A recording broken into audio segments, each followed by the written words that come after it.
Okay, finally, on to dessert.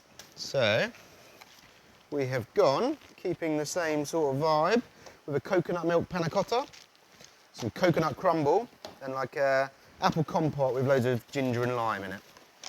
So I've got some just hot water. I guess if your tap's hot, you could use your tap.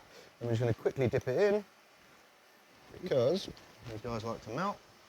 Just going to go around the side and hopefully I can turn it out.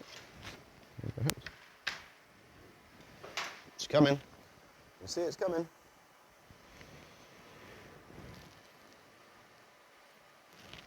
Okay, so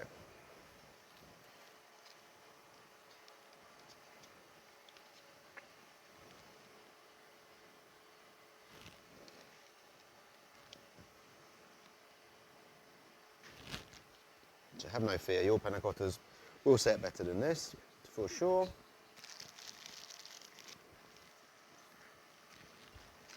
And then we're going to go some of this crumble all over.